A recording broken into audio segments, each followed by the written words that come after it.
Salam kerahiman. Hari ini kita bertemu di topik Aku Haus, yaitu pertemuan yang ke-14. Temanya masih bicara tentang penderitaan. Dan yang hari ini kita mau bahas adalah hanya Yesus yang tahu penderitaannya Suster Faustina. Kita akan baca sama-sama dari nomor 91. Dikatakan oleh Suster Faustina, "Oh Yesusku, hanya Engkaulah yang mengetahui penganiayaan yang kuderita." Kita biasanya kalau menderita ingin juga bercerita ya pada orang lain apa yang kita rasakan, apa yang kita derita, kenapa kita mengalami hal seperti ini. Ingin bercerita, ingin memperoleh kekuatan, ingin memperoleh simpati atau excuse dari orang-orang sekitar. Tapi hari ini Suster Faustina bilang hanya Yesus. Dia justru menutupi penderitaan-penderitaannya, jangan sampai orang-orang di sekitar dia tahu bahwa dia menderita. Dan dikatakan lebih lanjut oleh Suster Faustina, dan semua ini aku tanggung hanya karena aku setia kepadamu. Aku mengikuti perintah-perintahmu.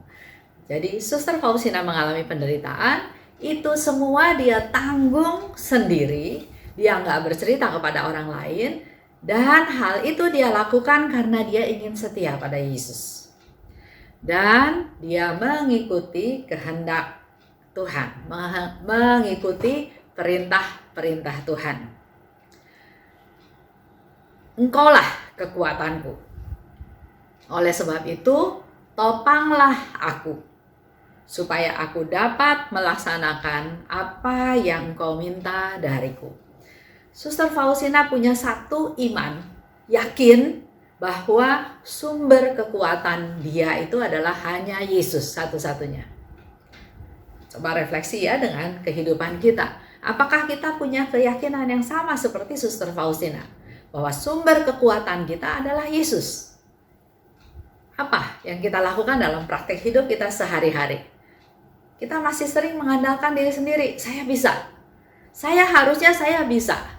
Atau kita mengandalkan orang lain dengan bercerita kepada orang lain, kita mengandalkan orang lain supaya dia ikut menanggung, ikut simpati, ikut mensupport. Banyak hal ya yang dilakukan oleh kita-kita. Hari ini Suster Faustina katakan bahwa dia punya satu keyakinan, dia nggak perlu minta kekuatan dari manapun karena dia tahu sumber kekuatan dia adalah hanya Yesus. Oleh sebab itu, Yesus, topanglah aku. Suster Faustina minta supaya dengan kekuatan yang dari Yesus, dia ditopang, dia nggak jatuh.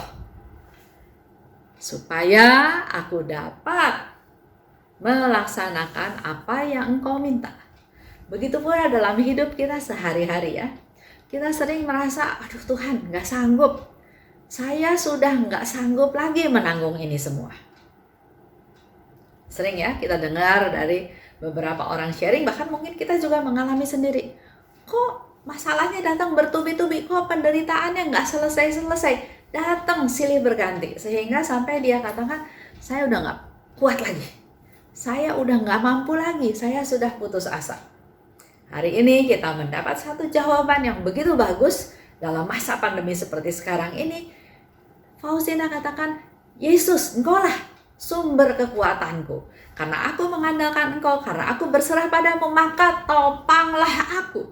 Mampukan aku, jangan biarkan aku jatuh, supaya aku dapat melaksanakan perintah-perintahmu. Dari diriku sendiri, aku tidak dapat melakukan suatu pun. Ini suatu bukti kerendahan hati, menyadari kemampuan dirinya sendiri. Kita sering nggak mau ngaku itu ya. Kita sering merasa kita bisa, saya bisa. Suster Faustina dengan rendah hati dia katakan, kalau dari diriku sendiri aku pasti nggak bisa apa-apa. Tapi Apabila engkau menopang aku, dia punya iman, dia percaya kalau Tuhan menopang aku, maka semua kesulitan itu tidak ada artinya bagiku. Kesulitannya tetap ada, tapi Suster Faustina punya satu iman, percaya bahwa kalau Yesus menopang aku, maka tidak ada kesulitan yang ada artinya. Di sini dikatakan kesulitan-kesulitan itu nggak ada artinya. Karena Suster Faustina yakin dengan kekuatan dari Tuhan dia bisa mengatasi segala kesulitan-kesulitan tersebut. Sejak pertama kali jiwaku menerima kemampuan untuk mengenal Engkau, hidupku menjadi pergulatan tanpa henti, yang semakin hari menjadi semakin sengit. Kata-kata ini ya, tadi ada di diary nomor 91 yang mungkin Bapak Ibu perlu waktu untuk mengendapkan, untuk merenungkan, untuk menghayati apa yang dimaksud dengan kata-kata ini oleh Suster Faustina. Sejak pertama kali jiwaku menerima kemampuan untuk mengenal Engkau. Sering ya, kita juga bilang, Tuhan, apa sih rencana Tuhan dalam hidupku? Tuhan, apa yang kau rencanakan dalam situasi seperti ini? Sering kita bertanya-tanya, sering kita ingin tahu apa sebetulnya yang menjadi rencananya Tuhan. Tapi di sini Suster Faustina bilang, sejak pertama kali aku tahu, aku punya kemampuan untuk mengenal Engkau, untuk kenal lebih dalam lagi, bukan hanya sekedar kenal di permukaan, tapi kenal Tuhan, maka hidupku menjadi suatu pergulatan tanpa henti. Semakin tahu Tuhan, semakin harus berjuang. Dan juga semakin hari menjadi semakin sengit. Contoh ya, kalau ada uang di jalan 100.000, pasti bukan uang saya. Saya lihat itu ada di jalan. Saya juga nggak tahu itu punya siapa. Tapi saya lihat ke kiri ke kanan juga nggak ada orang. Kemudian uang itu saya ambil. Apakah saya termasuk mencuri? Saya membela diri? Enggak. Saya nggak ambil dari siapa-siapa. Ada di jalan. Kalau nggak saya ambil pun mungkin orang yang di belakang saya yang mengambil. Jadi saya nggak mencuri, saya nggak salah dalam hal ini. Bahkan saya merasa bahwa ya ini mungkin rezeki saya, sehingga uang itu saya yang lihat dan saya yang ambil, dan memang saya sedang membutuhkan uang tersebut. Pembenaran diri ya. Tapi kalau sudah semakin kenal Tuhan, semakin tahu, Tuhan bilang itu bukan milikmu. Ada pergulatan dalam diri kita ya. Tuhan memang bukan milik saya, tapi juga saya nggak tahu ini punya siapa. Kalau saya nggak ambil, orang lain juga ambil. Lebih baik saya yang ambil. Kalau saya yang ambil, mungkin saya bisa lakukan sesuatu dengan uang tersebut. Itu pembelaan dirinya. Terjadilah pergulatan. Tapi ada hati nurani bilang, nggak boleh, itu bukan hak kamu. Walaupun mungkin uang itu mau disumbangkan ke orang lain, tapi itu bukan uang kamu. Kamu nggak ada hak terhadap uang tersebut. Semakin kenal Tuhan dalam hidup kita, kita diproses dengan semakin hari semakin sengit. Di sini dikatakan ya, ada pergulatan yang semakin hari semakin sengit, sehingga kita membutuhkan waktu untuk lebih mengevaluasi apa yang terjadi dalam hidup kita. Contoh, kalau ini contoh real, nyata ya. Dulu waktu anak-anak saya masih kecil, saya kan juga kerja. Ya, saya kerja, anak-anak saya ke sekolah dengan bis sekolah, antar jemput ya, sekolah SD. Suatu hari ada seorang ibu datang ke saya, dia bilang, Esther, mau nggak ikutan beli soal ulangan buat anaknya ya, kebetulan anaknya itu satu kelas dengan anak saya. Saya bilang, kenapa beli soal ulangan? Iya, anak-anak kan mau ujian, ini kita dapat soal ulangannya, soal ujiannya. Jadi kalau kita beli, maka kita sudah menolong anak kita untuk bisa menjawab ujian dengan baik. Pasti hasilnya baik. Terus saya bilang, nggak boleh kayak gitu. Dia bilang, enggak, saya nggak cari, saya dikasih. Ini kan pertolongan Tuhan. Saya nggak nyari, tiba-tiba ada teman tawarin sesuatu yang baik buat anak kita, saya beli. Ini bukan sesuatu dosa, bukan sesuatu kesalahan. Dia bilang gitu ya. Terus saya bilang lagi gini. Ya saya coba tanya juga sama anak saya ya. Waktu itu dia kelas 6 SD. Al, ada orang yang tawarin soal ke mama, mau nggak? Saya tanya gitu ya. Anak saya bilang, enggak mah, nggak mau. Kenapa nggak mau? Kamu kan jadi nggak usah belajar. Nggak mau.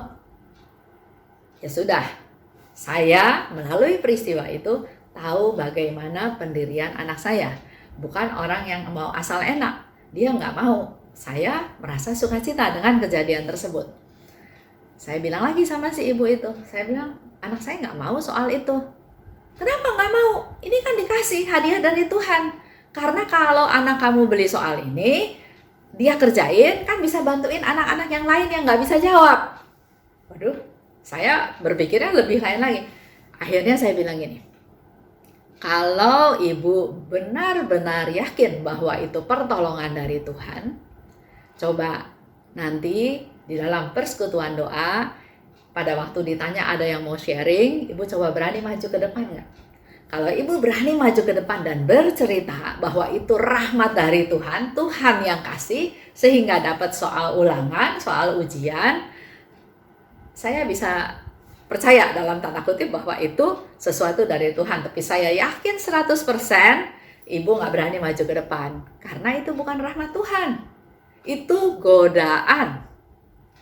Marah dia. Si ibu marah. Menganggap saya so suci, menganggap anak saya nggak mau share hasil soal tersebut, menganggap saya pelit, nggak mau beli soal itu gitu ya. Tapi memang kenyataannya dia nggak berani sharing. Saya bilang sama suami saya, kenapa dia nggak berani sharing? Karena menurut saya hati nuraninya bilang bahwa itu nggak benar. Bisa nangkap ya ceritanya ya. Jadi semakin kita kenal Tuhan, pergulatannya jadi semakin sengit. Karena yang tadinya kita menghalalkan dalam tanda kutip, menganggap itu benar, sekarang dengan mengenal Tuhan kita menjadi lebih tahu mana yang sebetulnya benar dan salah. Lanjut. Setiap pagi dalam meditasi, ini masih nomor 91 ya. Suster Faustina katakan, aku siapkan diri untuk perjuangan sepanjang hari. Jadi kalau kita masuk ke doa pagi, apa yang ibu bapak lakukan? Kalau saya lakukan kan bersyukur ya, bersyukur atas malam dalam perlindungan, bangun pagi sehat dan mohon berkat untuk supaya hari ini diberkati Tuhan, dipelihara Tuhan, dibimbing Tuhan supaya semuanya berjalan dengan baik. Lain dengan Suster Faustina. Dalam meditasi pagi dia katakan justru, Tuhan, saya mau menyiapkan diri untuk perjuangan sepanjang hari ini. Jadi dia lebih siap, bukan hanya doa supaya semua hari berjalan enak, tapi justru dia bilang, saya mau minta supaya saya lebih siap dalam perjuangan sepanjang hari ini. Karena hidup ini memang perjuangan. Jadi kalau misalnya mengalami hal-hal tertentu, wajar karena dikatakan hidup ini perjuangan. Yang kedua ya, tadi itu bicara tentang dari diriku sendiri, aku tidak bisa melakukan apapun. Oleh sebab itu, dalam meditasi pun Suster Faustina berdoa, Tuhan, siapkan aku untuk perjuangan sepanjang hari ini. Tetap mengandalkan Tuhan, tetap bersarah pada Tuhan. Nah, yang kedua, dalam Komuni Kudus, meyakinkan aku bahwa aku akan memperoleh kemenangan. Melalui Komuni Kudus, menerima Yesus, Yesus masuk ke dalam tubuh kita, Yesus meraja, saya dikuasai, saya ada di dalam Yesus, maka Suster Faustina katakan, aku akan memperoleh kemenangan. Aku khawatir akan tiba suatu hari di mana aku tidak bisa menerima komuni kudus. Dia dalam kondisi sakit ya, di mana dia tahu semakin hari semakin sakit, semakin lemah, semakin dia tidak mampu untuk berjalan, untuk bergerak, sehingga dia punya satu kekhawatiran. Kalau nanti sampai suatu hari saya enggak terima komuni kudus. Dikatakan lebih lanjut, roti dari dia yang kuat ini, hosti ya, memberiku seluruh kekuatan yang kubutuhkan. Melalui perayaan Ekaristi, melalui hosti kudus, Suster Faustina memperoleh seluruh kekuatan yang dia butuhkan. Dia tahu dia punya misi, maka dia minta kekuatan melalui komuni kudus untuk melaksanakan misinya dan memberi keberanian kepada dia untuk melalui apapun yang Tuhan minta dariku. Jadi di satu pihak dia sakit, dia lemah, dia tahu suatu hari dia akan tidak mampu lagi menerima komuni, tapi selama dia mampu, dia tetap mengandalkan Tuhan melalui roti yang hidup, roti yang kuat. Dia dikuatkan untuk melaksanakan misinya, untuk punya keberanian melaksanakan apa yang Tuhan minta. Keberanian dan kekuatan yang ada dalam diriku bukan berasal dari diriku sendiri. Ini kembali lagi penyadaran, kerendahan hati, kepapaannya bahwa kekuatan dan keberanian yang ada dalam diri kita itu bukan dari kita. Bukan berasal dari diriku, tetapi dari Dia yang hidup di dalam aku, yaitu Ekaristi. Jadi buat Bapak Ibu juga lebih menyadari ya, perayaan Ekaristi, menerima komuni kudus bukan hanya asal menerima hosti, tidak beragi. Bukan hanya karena ini ibadat, ini sudah menjadi rutinitas, seminggu sekali kita ke gereja, kita menerima komuni. Kalau nggak terima komuni nanti dianggapnya sedang berdosa berat, dan pemikiran-pemikiran lain. Tapi Suster Faustina hari ini mengingatkan kita semua bahwa di dalam hidup kita, kita tetap harus mempersiapkan diri masuk ke dalam pertempuran sepanjang hari itu, dan kita hanya satu-satunya cara memperoleh kekuatan yaitu menyambut hosti. Roti yang hidup, yang menjadi sumber kekuatan, yang menjadi sumber keberanian untuk aku melaksanakan apa yang Tuhan minta. Dan dikatakan itulah Ekaristi, hosti yang kita sambut, dia ada hidup di dalam diri kita. Itulah sumber kekuatan yang Suster Faustina mau sharingkan pada kita semua. Lanjut. Oh Yesusku, kesalahpahaman orang sedemikian besar. Kadang-kadang kalau tidak ada Ekaristi, aku tidak akan berani melangkah lebih jauh, meniti jalan yang sudah Kau tunjukkan padaku. Dengan mengikuti Ekaristi, dia merasa kuat, dia merasa berani. Tapi sebaliknya, kalau nggak ada Ekaristi, saya nggak mungkin bisa seperti sekarang ini. Bertahan, kuat, mau menderita, dan lain-lain yang dia lakukan semuanya. Dikatakan nggak berani melangkah. Jadi dengan perayaan Ekaristi, dengan menyambut tubuh Kristus, dia menjadi berani melangkah, meniti jalan hidup dia yang sulit, ya. Dia berani terus melangkah, di mana dia memperoleh kekuatan dari komuni. Selain tadi kita bicara tentang penderitaan yang dialami oleh Suster Faustina itu dia rasakan sendiri, dia nggak cerita ke yang lain. Dalam hal ini, hari ini saya juga mau bercerita tentang penderitaan di mana Tuhan minta kepada Suster Faustina supaya penderitaan itu, penderitaan yang dialami oleh Suster Faustina supaya dipersembahkan untuk para pendosa. Itu ada di 709. Terjadi 3 Oktober 1936 dalam doa Rosario. Jadi Suster Faustina sedang berdoa Rosario. Aku melihat sebuah sibori dengan sakramen Maha Kudus. Siborinya tidak ditutup dan sangat penuh dengan hosti. Dari sibori muncul suara. Inilah hosti-hosti yang sudah disambut oleh jiwa-jiwa yang bertobat berkat doa dan penderitaanmu.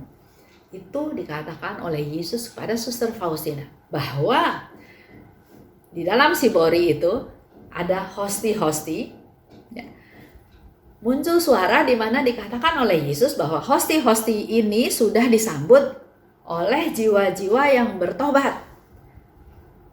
Dan jiwa-jiwa bertobat tersebut justru terjadi pertobatan karena doa-doa dan penderitaan dari Suster Faustina. Sering ya kita dengar sekarang bahwa tidak ada penderitaan yang sia-sia. Ada seorang ibu bercerita ya pada saya, dia bilang, "Bu Esther, saya kan salah, saya kan berdosa. Dosa saya banyak. Tapi saya sadar bahwa sekarang saya salah. Saya sadar dan saya bertobat. Saya mau menjadi baik. Tapi apa yang terjadi? Malah saya sekarang dalam kondisi sakit parah. Saya kena stroke, saya darah tingginya naik, diabetesnya juga mulai muncul." Itu menjadi pertanyaan, kok pada saat saya mau berbuat baik, kok kayaknya Tuhan nggak buka jalan, malah sepertinya menutup jalan. Sakit saya bermunculan, pada waktu itu saya nggak sakit, saya sehat. Tapi begitu ada kesadaran untuk bertobat, menyesal, kok kayaknya semua penyakit itu timbul. Dia bertanya ya seperti itu. Ya saya juga nggak tahu ya, nggak bisa jawab karena saya juga nggak tahu bagaimana kehidupan dia. Tapi kalau pemikiran sederhananya, saya pernah bilang juga, bertobat nggak bertobat, mungkin saatnya sekarang penyakit kamu pada muncul karena badannya udah nggak bisa lagi menanggung segala sakit penyakit yang ada dalam tubuh kamu. Cara makan yang salah, pola pikir yang salah, cara tidur yang salah, jadi darah tinggi, jadi diabetes, jadi stroke, ya itu kan berkaitan dengan gaya hidup sehari-hari. Kalau kita bicara secara awam aja, secara umum ya, mungkin tidak ada kaitan dengan pertobatan dia. Tapi kalau kita bicara dalam hal iman, bisa saja itu terjadi karena Tuhan mau membersihkan, mau membuat dia menjadi manusia baru. Dan kalau dia mengalami penderitaan tersebut, karena mungkin memang harus dia alami, tapi yang saya kasih tahu dia, tidak ada penderitaan yang sia-sia. Oleh sebab itu, apa yang kamu derita, kamu persembahkan pada Tuhan. Dengan sakit ini, sakit itu juga menjadi satu warning untuk kamu memperbaiki diri kamu supaya jadi sehat lagi. Makan obat, pola makan, pola tidur, pola istirahat, semua diberesin supaya diabetesnya menjadi stabil, supaya darah tingginya juga menjadi stabil, supaya dia bisa segera recovery dari serangan stroke ringannya. Jadi kalau kita ambil positifnya, itulah saatnya kamu memperbaiki keadaan jasmani kamu. Tapi sebaliknya dengan segala sakit penyakit itu, kamu terima, kamu persembahkan pada Tuhan, itulah proses pemurnian yang dilakukan untuk diri kamu sendiri. Karena di sini Suster Faustina bilang, dia dapat konfirmasi dari Tuhan, justru orang-orang itu bertobat, terjadi pertobatan karena doa dan penderitaanmu. Jadi doa kita, doa silih, penderitaan yang kita alami, ini bisa menjadi silih untuk pertobatan dari orang-orang berdosa. Pada saat itu, aku merasakan kehadiran Allah. seperti dirasakan oleh seorang anak. Aku sungguh-sungguh merasa seperti seorang anak. Ini satu ungkapan lagi, satu sharing lagi dari Suster Faustina bahwa dia merasakan Allah hadir. Tapi tanggapan dari Suster Faustina, dia seperti seorang anak yang bertemu dengan ayahnya, sukacita, gembira ya. Ya, dengan apa adanya. Suster Faustina mau bercerita. Dia merasakan pertemuan dengan Allah, dengan Bapa sebagai seorang anak yang senang bertemu orang tuanya, bertemu dengan orang yang dikasihinya, bertemu orang yang mengasihi dia ya. Ada suasana sukacita sebagai seorang anak. Ada lagi penderitaan yang dialami oleh Suster Faustina, juga mungkin oleh kita semua, untuk dunia. Itu ada di 1574. Suster Faustina mempersembahkan penderitaan-penderitaan untuk dunia. Oh Yesusku, biarlah hari-hari terakhir pembuangan ini berlangsung sepenuhnya sesuai dengan kehendak-Mu yang amat kudus. Ada penyerahan diri, ada berserah ya.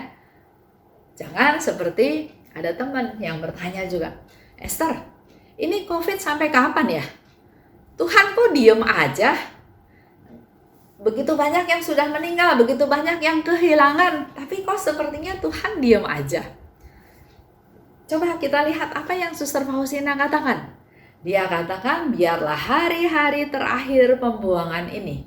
Kita nggak tahu, tapi dengan kata-kata itu dia menerima apa adanya, dia nggak komplain, dia berserah, malah dia berharap supaya hari-hari pembuangan ini berlangsung sepenuhnya sesuai dengan kehendak-Mu yang amat kudus. Kita nggak tahu apa kehendak Tuhan, tapi yang kita lakukan adalah persembahkan hari ini, hari-hari terakhir ini sebagai sesuatu yang terjadilah kehendak-Mu Tuhan. Penderitaanku, kepahitanku, sakratul maut terakhirku, ku satukan semuanya dengan sengsara-Mu yang kudus. Memang kalau kita menanggung sendirian, kita nggak kuat. Tapi di dalam diary juga Tuhan Yesus katakan, persembahkanlah penderitaanmu, satukan dengan sengsaraku.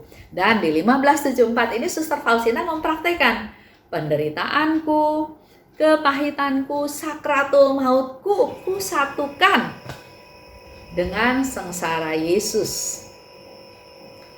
Aku mempersembahkan diriku untuk seluruh dunia. Apa yang dialami oleh Suster Faustina, penderitaan, kepahitan, bahkan sakratul mautku, ku persembahkan untuk seluruh dunia. Guna memohon kelimpahan kerahiman Allah bagi jiwa-jiwa, khususnya bagi jiwa yang ada di rumah biara kami. Itu suatu permohonan ya. Dia melakukan atau mengalami penderitaan, kepahitan, dan juga sakratul maut itu dia persembahkan kepada Tuhan untuk seluruh dunia, khususnya untuk jiwa-jiwa yang ada di rumah biara kami. Kita juga bisa sama seperti Suster Faustina, kita persembahkan pada seluruh dunia untuk keselamatan seluruh dunia, seperti dalam doa koron nggak ya? Tapi kita juga bisa khususnya, kita minta sama Tuhan, khususnya untuk keluarga saya, untuk orang-orang di sekitar saya, untuk mereka-mereka yang membutuhkan doa saya, silahkan kita berdoa seperti itu. Jadi pertemuan hari ini, pembahasan Aku Haus, saya simpulkan dua hal. Satu, usahakan biar penderitaan itu hanya Tuhan Yesus aja yang tahu. Kita nggak usah cerita-cerita ke orang-orang betapa kita hidup menderita. Persembahkan semua penderitaan itu pada Yesus. Dan kita tahu Yesus adalah sumber kekuatan. minta Yesus menopang hidup kita, maka kita akan kuat, kita akan berani terus melangkah dalam hari-hari kita. Dan persembahan penderitaan tersebut disatukan dalam sengsara Yesus untuk orang-orang berdosa dan juga untuk seluruh dunia. Di awal sekali saya cerita kata-kata Yesus tentang aku haus. Memang Yesus haus akan keselamatan jiwa-jiwa. Tapi Yesus juga berharap, Yesus juga haus dengan kita-kita yang Yesus pilih, Yesus pakai untuk berdoa, untuk menjadi perpanjangan tangan Tuhan, seperti Suster Faustina juga, untuk supaya menyelamatkan jiwa-jiwa orang berdosa dan juga untuk seluruh dunia. Yang sangat tepat pada saat ini ya, karena seluruh dunia sedang mengalami pandemi COVID-19 yang nggak tahu kapan selesai. Anak saya di Melbourne, dia kasih tahu, "Mah, lockdown sudah tidak ada di Melbourne, sudah bisa kerja, ya walaupun work from home ya, tapi 1 minggu 1 kali atau apa dia masih bisa ke kantor, anak-anaknya bisa sekolah, di sekolah bukan online." Tapi nggak berapa lama terjadi lockdown karena ada kasus COVID meningkat. Beberapa hari kemudian sudah dibuka lagi, kemudian ada lagi lockdown lagi. Itu yang tertib negaranya ya, dibandingkan dengan negara-negara lain di mana persentase jumlah yang sakit, yang meninggal juga masih banyak. Nah, dengan keadaan seperti sekarang ini, mari kita yang bisa berdoa, baik dalam keadaan sakit maupun dalam keadaan sehat, kita pun menjadi bagian daripada yang Yesus katakan, aku haus. Haus akan jiwa-jiwa yang mau berdoa untuk para pendosa, untuk seluruh dunia, supaya semuanya bisa merasakan kerahimannya Tuhan. Itu aja untuk hari ini. Terima kasih. Salam kerahiman.